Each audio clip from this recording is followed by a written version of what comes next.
as Ann mentioned, the Tobacco Control Act required the agency to reissue the final rule, the regulation that was issued in 1996. So here's the title of it. It is found at Title 21 of the Code of Federal Regulations at Part 1140, and it did go into effect June 22nd of this year. Okay, so coupled with this regulation, we issued two guidances. This is one. This is in draft form. As Ann mentioned, this is still being considered by the agency, receiving comments, questions, things of that nature before it'll probably issue a final guidance. The purpose of it is to basically give you our recommendations, our current thinking as an agency on how you may comply with that regulation or certain provisions within it. This is the second guidance that the agency issued. Here it's talking about enforcement discretion, or in this sense it has it in the title itself, enforcement policy. What this is intending to do is tell you the agency's current thinking that it's not intending to commence enforcement action on two particular provisions in the regulation. Those provisions are found at 21 CFR Part 1140.16a, and that one actually talks about a non-tobacco trade or brand name on a tobacco product. Gives a particular provision on there. But there were some concerns about that, so the agency is taking some consideration to those concerns, and while it does so, it's not commencing enforcement action.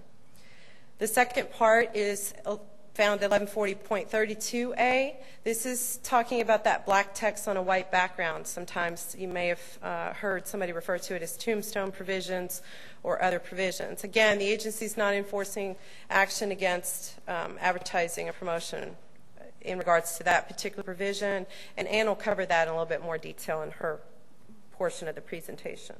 So what do the regulations apply to? It applies to manufacturers, distributors, and retailers who sell cigarettes or smokeless tobacco. One thing that the Tobacco Control Act is it did not cause the manufacturer, distributor, or retailer to be mutually exclusive. So if you as a retailer were actually manufacturing a finished tobacco product such as a cigarette, and you also sell that product, the agency could consider you a manufacturer as well as a retail and hold you subject to whatever applicable requirements would be in the law. I just wanted to read an excerpt in the definition of the cigarette because I think it's an important part, and it's not the sole comprehensive definition, but it is an important piece. So it says, include tobacco in any form that are likely to be offered to or purchased by consumers as a cigarette or as a roll-your-own tobacco. So I just want to read that again, that are likely to be offered or purchased by consumers. So it's the perception of that consumer when they're purchasing that product that is included in that definition. Okay, so we talked about what's applicable, what's not applicable. Cigars and pipe tobacco are not applicable. They don't meet the definition of a cigarette. Again, just want to emphasize that point about that excerpt in that definition of a cigarette. It's the consumer's perception. So, ideally a manufacturer or, say, an independent repack or relabeler wanted to relabel something and call it something different. If that consumer still knows it as a cigarette, it could still be considered one. But here, if cigars and pipe tobacco, they do not meet the definition. Also wanted to highlight, because this has come up from time to time, that the products that are not included are those that the agency regulates as drugs, devices, or combination products. So for example, an electronic cigarette, the agency is actually regulating that as a drug, as the lead center in the agency, but also considers that a combination product with device. So as Ann mentioned in her previous part, when the Tobacco Control Act required us to reissue this regulation, it is broken down in two main parts, and I'll be covering these access provisions while she'll cover the restrictions on promotion, advertising, and labeling. I'm going to go in order as it's written, so we'll start at Part 1140.14a. And here it's essentially saying that anyone that's under the age of 18 should not be able to buy a cigarette or smokeless. So only those adults that are over the age of 18 or older may purchase cigarette or smokeless tobacco. I want to mention that although the Tobacco Control Act was enacted, it didn't preclude a state or a local government to actually have more stringent or restrictive laws. So some states, as you may know, I'm not familiar with the state of California, but you may see that other states have higher minimum ages for people to purchase cigarettes or smokeless, such as age 19. Those laws still hold true. At Part 11.14b, this is talking about the carding. We've all seen those We Card posters and signs, I'm sure. This is the law that states that anyone under the age of 27 is to be carded, is to have their photo identification that bears their date of birth when they're purchasing that cigarette or smokeless tobacco, to have that photo ID verified that they are of age, meaning they are 18 or older to purchase. And those people that fall into that category are anyone under the age of 27. The law didn't specify what are acceptable forms of photo identification.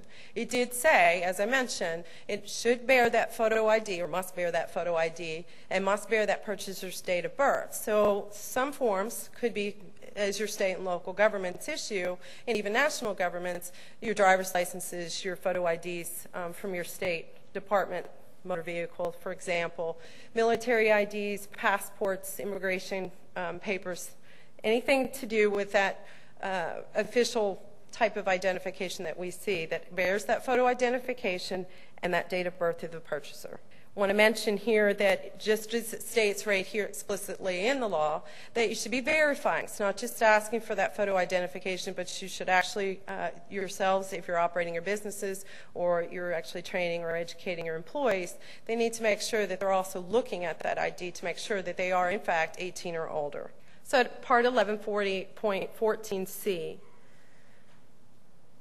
this is talking about how you actually sell the cigarette or smokeless tobacco, and it requires it to be done in a direct face-to-face transaction. So in our draft guidance at page 20, we lay out 3 things that you should consider. You should consider seeing that customer directly. Shouldn't be having an electronic machine or some kind of video surveillance mechanism that you're not seeing that customer directly to actually let them buy that product. You should also obtain the product for the customer, so the same principle as maybe you have a remote control machine or you want to hand them the keys and say, sure, you can go unlock the cabinet and get what you need and bring it back to the counter. That's not acceptable. You should have that interaction has to be direct face-to-face by the employee, and the product should be handed to the product. So when you go to verify that age, you should be thinking about doing that before you actually hand over the product. That way you maintain control over it. So Part 1140.14d, this is talking about packaging, sizes of packages, whether you can open those packages. So if a manufacturer sells, and later I'll mention, that cigarettes must be in packs of 20 cigarettes and no less. So that's the smallest package that you could receive in cigarettes. So you as retailers should not be opening those packages and selling individual cigarettes, for example.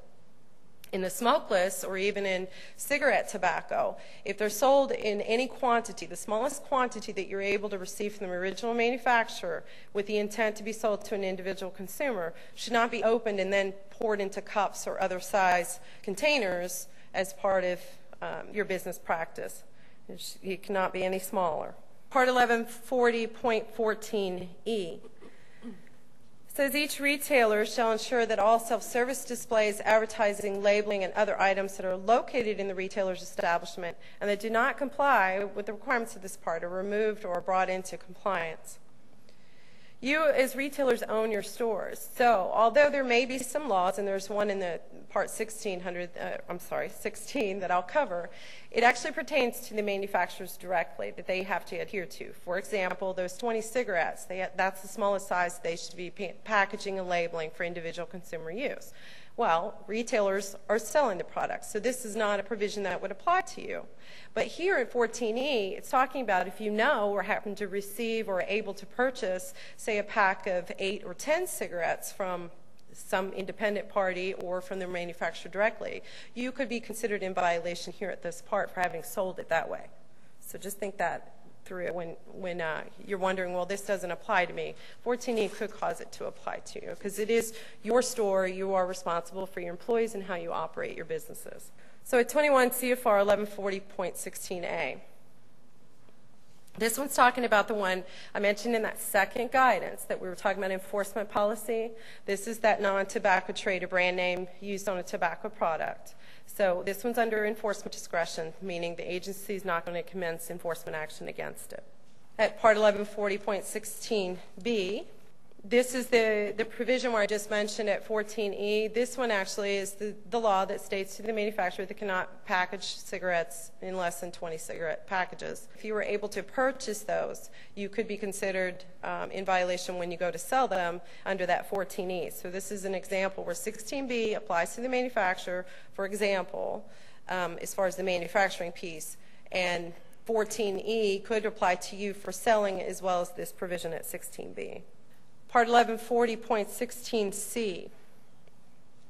This is going back to that direct face-to-face transaction requirement where you're required to sell it this way, but it mentions that there's two exceptions. The two exceptions are that there is mail order sales that are permitted, and within that exception are two additional exceptions where the redemption of coupons through the mail are not permitted, as well as free samples are not permitted.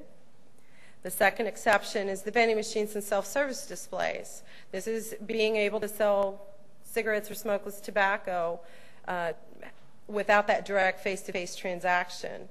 The only way you can do this is, as it's stated right here in the law, is if you restrict your facility to only those individuals that are 18 or older to enter at any time. Part 16D is talking about free samples. Free samples are considered illegal.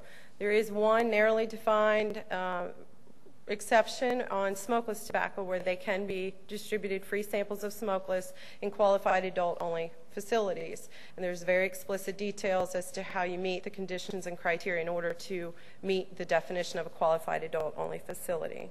So last one, if you have any questions or would like to ask questions when I cover this one, you'll be able to do so.